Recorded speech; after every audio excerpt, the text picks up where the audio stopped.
Olá, sejam bem-vindos ao nosso canal Espiritismo Explicado. Eu sou Eliane Alencar e estou aqui para mais um vídeo de leitura e análise das mensagens psicografadas na nossa casa espírita. Sempre lembrando que essas mensagens são psicografadas durante os trabalhos espirituais realizados no Núcleo Espírita Kardecista Renascer. São relatos de espíritos que se comunicam espontaneamente e que ainda se encontram muito ligados à psicosfera terrena, não se tratando de espíritos evoluídos. A mensagem que vou ler hoje foi psicografada no dia 4 de novembro de 2021 e ela começa assim. Eu não entendia o que estava acontecendo. Vi que alguns nativos se ajoelhavam, aparentemente rezando, enquanto outros corriam sem direção certa, gritando em sua língua nativa o que eu não conseguia compreender. Peguei as duas crianças pelas mãos e saí correndo também. Foi tudo muito rápido. Minhas pernas fraquejaram, caí em meio ao tumulto e não consegui levantar. Gritei para as crianças que continuassem correndo e procurassem o pai. Éramos uma família classe média alta. Eu, empresária, possuía uma confecção e meu marido era advogado. O casamento não ia bem há alguns anos, mas havia as crianças como desculpa para continuarmos juntos. Eu acreditava que o que nos mantinha sob o mesmo teto era o comodismo, o medo de ter que caminhar por estradas desconhecidas e de provar novos sabores, e serem estes amargos. Minha fuga era o trabalho. Trabalhava sem descanso. Tinha muitos funcionários que se tornaram minha família. Resolvemos fazer aquela viagem como uma tentativa de reaproximação. Mas mesmo antes de embarcar, acreditei que já estava fracassada. Eu nunca acreditei que isso pudesse nos salvar.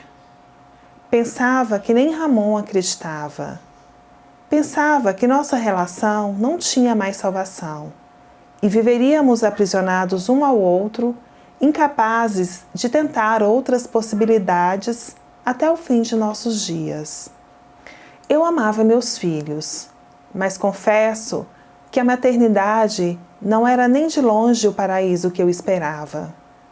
Com o casamento arruinado, deixei meus filhos sob o cuidado de terceiros. Ainda assim, embarcamos no avião. Como nos últimos anos de nossas vidas, um esperando que o outro desistisse. Durante as muitas horas de voo, nenhuma palavra trocada. Nos hospedamos em um hotel luxuoso, a poucos metros do mar. No segundo dia de manhã, tivemos uma conversa rápida sobre o que faríamos. Uma conversa dispensável e inútil, já que apenas seguiríamos o roteiro da agência de viagens. Quando a onda gigante me atingiu, eu já estava exausta e não consegui resistir, apenas me deixei levar. Fiquei muito tempo flutuando sobre o mar agitado, sendo jogada de um lado para outro, sem me importar. Depois de tanto tempo, escravizada pela rotina cotidiana, em meio a compromissos intermináveis e toda a agitação do dia a dia, era até bom estar ali, apenas me deixando levar.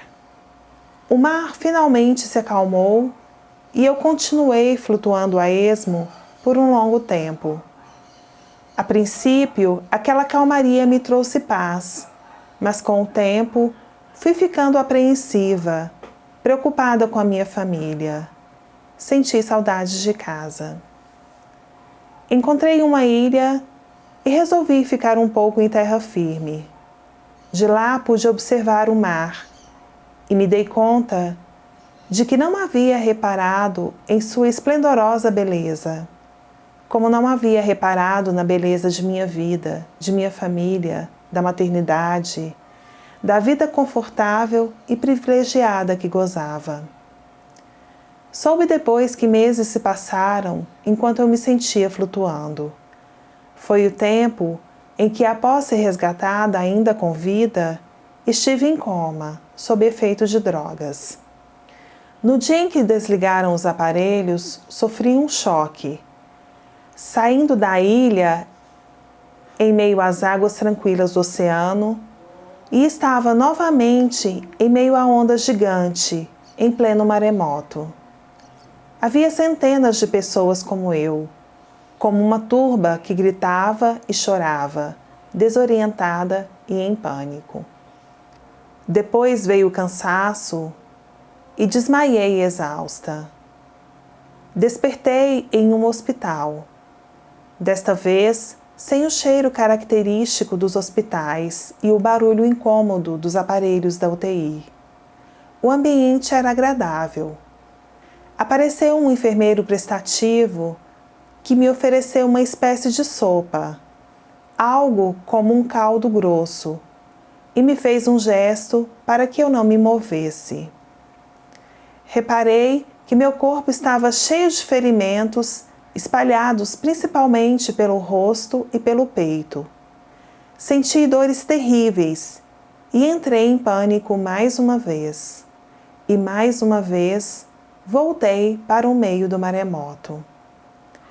Até que novamente vencida pelo cansaço, fechei meus olhos e rezei como há muito tempo não rezava.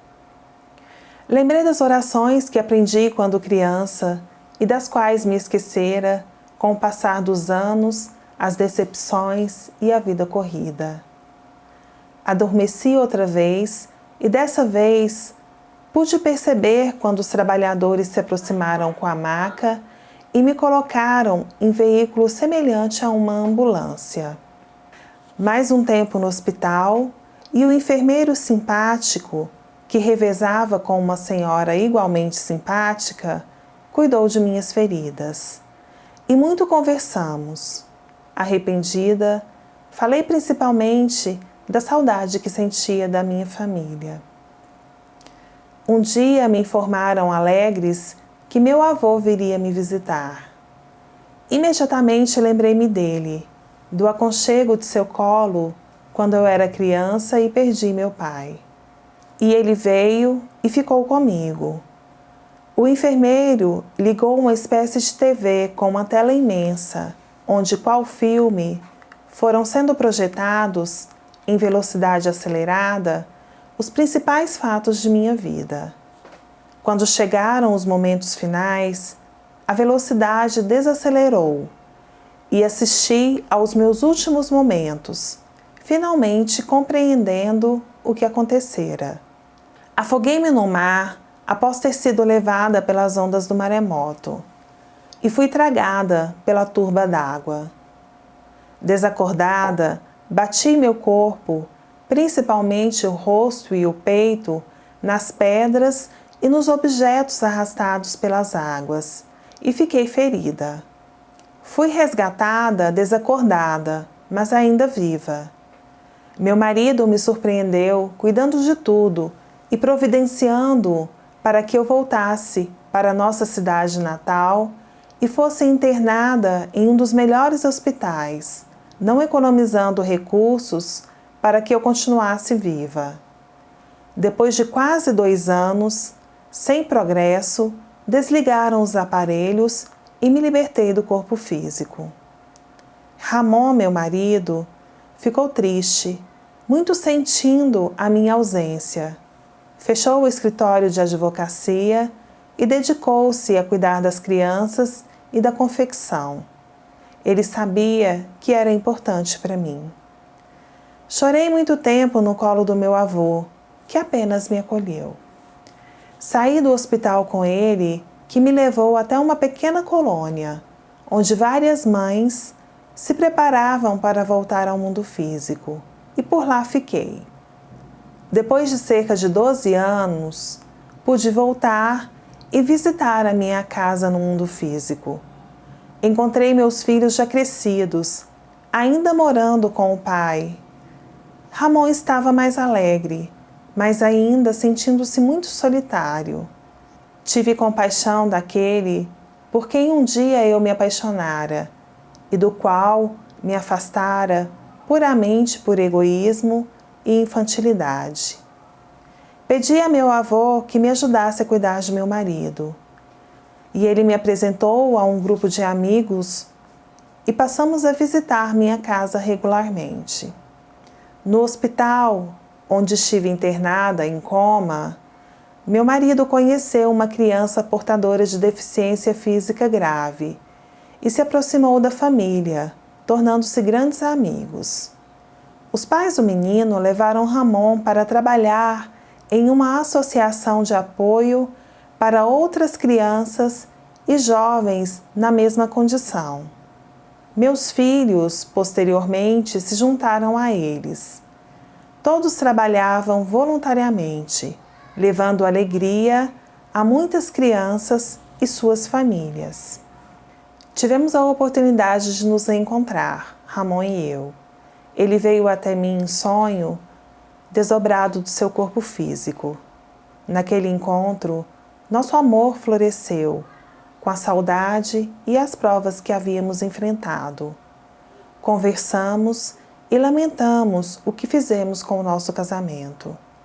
Ele me pediu perdão pelos seus casos extraconjugais que tanto me magoaram, e eu o libertei para que ele encontrasse uma nova companheira para seus anos de velhice.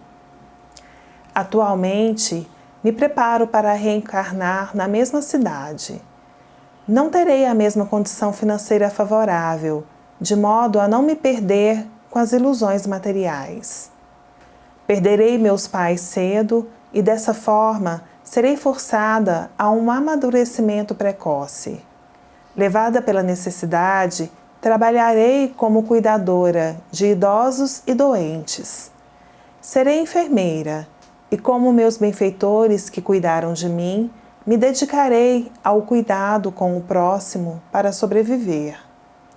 Reencontrarei Ramon em sua velhice e terei a chance de acompanhá-lo em seus últimos dias.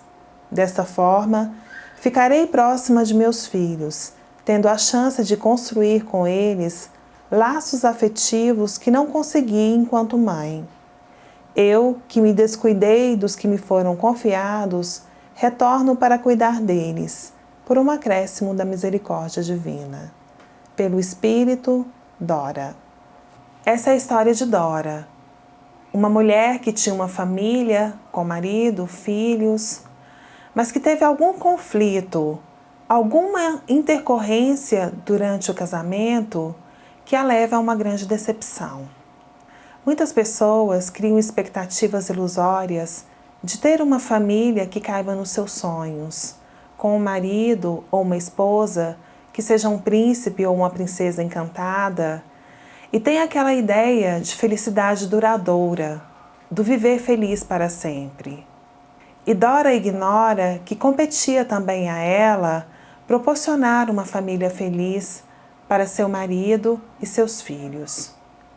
E ela desencarna em um trágico acidente. Pela descrição, podemos imaginar que foi no maremoto que atingiu as ilhas do Oceano Índico, principalmente a região da Indonésia, no ano de 2004. Durante os meses que ela ficou em coma, ela ficou confusa, indo e vindo no plano espiritual, até finalmente ela desencarnar e ir para um hospital no plano espiritual, onde foi cuidada e recuperou a sua consciência. Nós não sabemos quais foram as causas kármicas que atraíram Dora e mais de 230 mil pessoas do mundo inteiro para este evento, que foi a maior catástrofe natural que se tem registro na história da humanidade e que culminou com o desencarne coletivo de tão grandes proporções. A família terrena é uma reunião de espíritos que reencarnam com um propósito comum, mas cada um tem a sua própria individualidade e, sendo assim, cada um tem as suas particularidades, os seus compromissos individuais. e cada um cria expectativas em relação ao outro. E a família de Dora não correspondeu às suas expectativas, expectativas estas ilusórias. E ela abandonou o seu papel de mãe e de esposa. Emmanuel comenta em seu livro Vida e Sexo, psicografado por Chico Xavier, que toda vez que determinada pessoa convida outra à comunhão sexual ou aceita de alguém um apelo neste sentido, em bases de afinidade e confiança, estabelece-se entre ambas um circuito de forças, pelo qual a dupla se alimenta psiquicamente de energias espirituais em regime de reciprocidade. Quando um dos parceiros foge ao compromisso assumido, sem a razão justa, lesa o outro na sustentação do equilíbrio emotivo, seja qual for o campo de circunstâncias em que esse compromisso venha a ser efetuado. Em um casamento, entre um casal, as escolhas de um interferem até certo ponto na vida do outro. O Ramon, passando pela experiência de dor da perda da esposa, mãe de seus filhos, encontrou uma oportunidade de mudança e aproveitou essa chance que a vida lhe ofereceu. Ele retomou seu compromisso, cuidando das coisas que eram importantes para a esposa, da empresa e também dos filhos, e se tornou uma pessoa melhor, dando um novo sentido à sua vida. Ele, que tinha seus filhos saudáveis, passou a dedicar uma parte do seu tempo às crianças doentes e às suas famílias. Dora, por sua vez, era uma pessoa boa, de bons sentimentos, e embora ela tenha sido egoísta em relação à família, ela era uma pessoa justa, honesta, trabalhadora, pacífica e criou vínculos de afeto e amizade em outras esferas de relacionamento, fora do ambiente familiar. Ela tinha seus méritos e recebeu a oportunidade de reencarnar e reencontrar sua mesma família. Há uma programação reencarnatória para que ela venha se aproximar da família que ela deixou. Deus, em sua infinita misericórdia, sempre nos dá outra chance. A reencarnação não é um castigo, mas uma oportunidade de recomeço. E no caso da narradora, de voltar para terminar de cumprir a tarefa que ela deixou inacabada. Mas essa reencarnação, esta oportunidade que foi concedida a ela, virá acrescida de outras provas. Ela terá uma vida mais dura e será na provação que ela encontrará o caminho de volta para a sua família.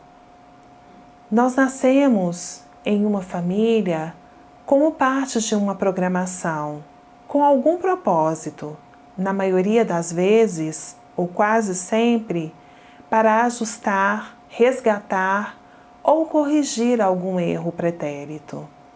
E é justamente no ambiente familiar onde muitas vezes se encontram nossas maiores dificuldades de relacionamento. No caso da Dora e do Ramon, eles tomaram consciência após perderem um ao outro. Ele, arrependido, muda de vida, reassumindo o seu compromisso junto à família. E ela tem a chance de retornar para cuidar daqueles que ela descuidou. Muitos de nós, no plano espiritual, aceitamos determinados compromissos, mas quando nos encontramos no enfrentamento de tais provas, que nós mesmos escolhemos e aceitamos, nós declinamos o dever. E este descumprimento atrasa a nossa evolução. Embora tenhamos a eternidade para evoluir, cada encarnação é uma oportunidade única. Esta encarnação de agora é a nossa única oportunidade. Muito bem, meus irmãos, este foi o nosso vídeo de hoje. Muito obrigada por vocês nos assistirem. Se você gostou do vídeo, deixe o seu like, faça o seu comentário, compartilhe com seus amigos. Se você ainda não se inscreveu, eu peço que, por favor, se inscreva no nosso canal Espiritismo Explicado, nos ajude a crescer e a divulgar o conhecimento espírita. Para conhecer mais histórias de outros espíritos que se encontram no mundo espiritual, assiste a nossa playlist Análise de uma Psicografia no canal Espiritismo Explicado. Mais uma vez, muito obrigada, fiquem todos com Deus e até o nosso próximo vídeo.